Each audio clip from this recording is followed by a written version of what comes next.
Planetary Annihilation, the Galactic War Update.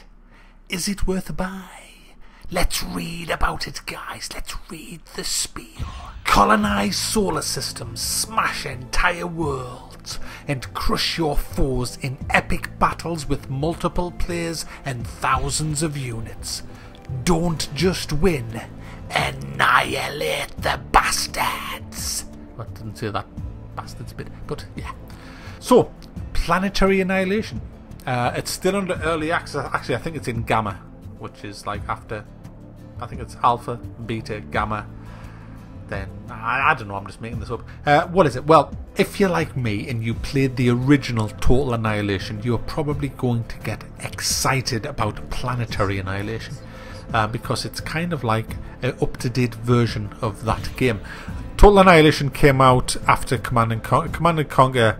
Well, Command & Conquer wasn't actually the first RTS. The first RTS, to my knowledge, that I ever played was Dune 2, which was a fabulous game. And then Command & Conquer came out on DOS, and that was great. I loved that. I played that to death.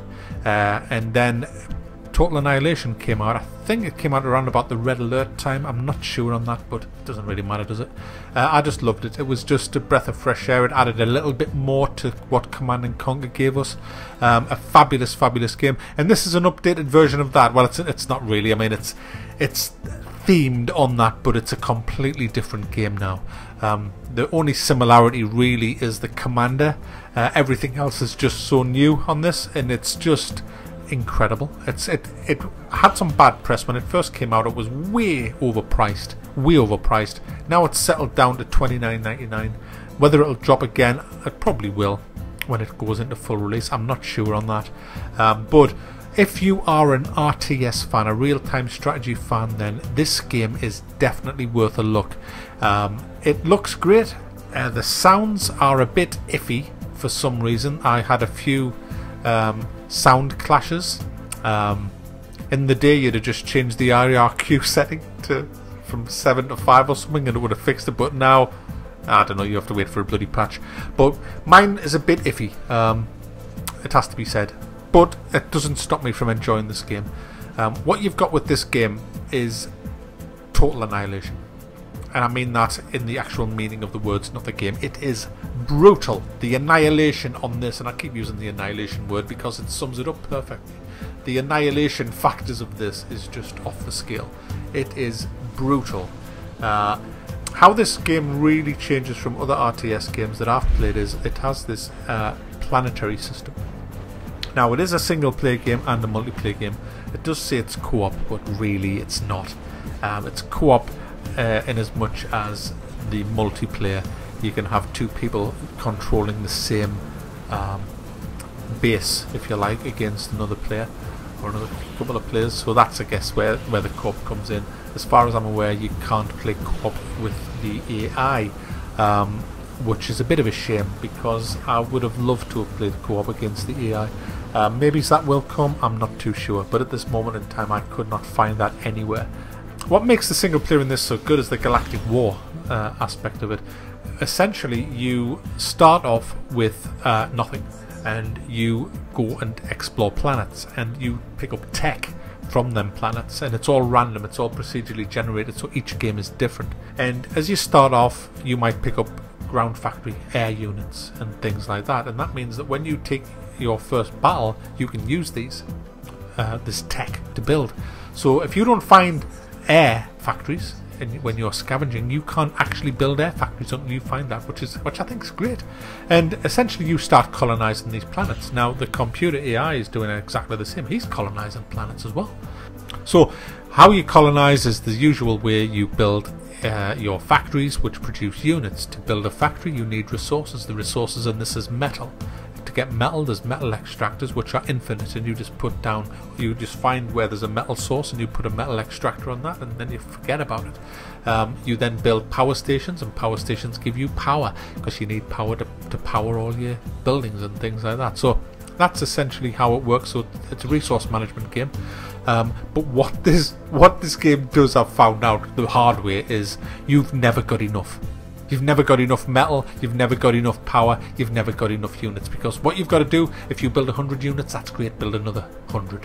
If you build another 100, build another 200. If you build another 200, build another 400. If you think you got enough at 400, build another 8. You just keep going and going and going and going. You just pump them out on infinite. You just set all your war machine factories to pump these units out on infinite. Set a rally point for them to go to, and you just keep them spewing out of your factories, and you keep sending them out to war, because the war in this is brutal. The AI, I'm playing it on easy, and I got my arse kicked.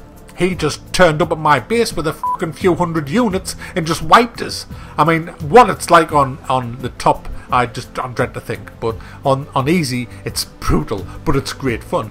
And once I beat him on this planet that I was on, I got a dropship, put a scavenger unit in, which is what you can use to build structures, and sent it off to another planet to start colonizing. When I landed, I got jumped, so I knew there was an enemy commander on that planet. So what I did was, I went back and I got my commander, and I thought, right, I'll bring my commander over because he's a hard ass. And I dropped my commander on the planet. I built a teleporter with him, and then on my original planet I built a teleporter, and I was sending the tanks through by the 100. I mean, they were spewing out on this new planet, and I'm thinking, oh yeah, we are invading, I've got you here, I've got you here. I just felt so powerful, guys. I was just saying, you tanks over there, you tanks over there, you missile launchers over there. If he tries with his ass, you will shoot them all down. And I was just commanding that I shall build the factories, and we will conquer this place. And then 100 tanks came around the corner and just wiped me out in under 10 seconds, and I was like, right, total annihilation now. That's on easy.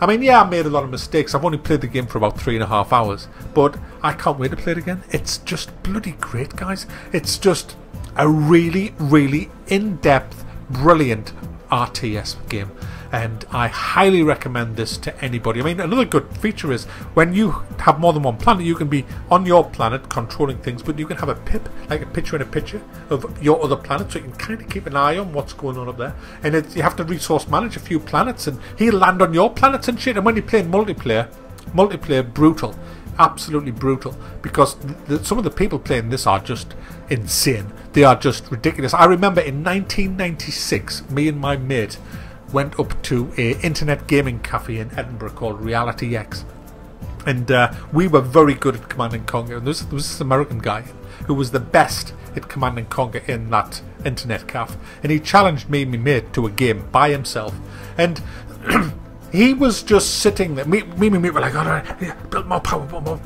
tanks, lots of tanks. And he was just sitting at the other side talking to this girl, and he was just like, wasn't even paying attention, and he just wiped the floor with us. He was just like, yeah, well, tonight we're going to this club over at the road there, and it's really, really good. But if I pick you up at 6, just hang on a second, I'm just going to wipe out this little prick over there. Oh, there you go. And if I pick you up at 6, we can go early, maybe just get a few drinks in. And he's just talking like this while we are getting annihilated off all these fucking He was just brutal, and that's the kind of players that's in this. So be careful if you're playing multiplayer. There's some really good players in this, but it's a fabulous game. It's brutal. It runs well. It looks good. It has a shitload of options. You know, you can play up to 10 friends, 10 enemies. There's free-for-all and team-based matches in the multiplayer. It also has Spectator Mode. It also has broadcast for Twitch. You have replays. It records and everything in real time as you go on, so you can watch your entire game after you've done it in either single player or multiplayer. It's insane. I mean, you even have huge weapons that can destroy planets. I mean, it's just insane. It's off the scale. It starts off with little tanks and ends in just total annihilation. It's just brutal. Really, really good game. Highly recommended. It's $29.99 at the minute, but if you are an RTS fan, then get it. You won't regret it. It's really, really good. It's definitely worth a buy.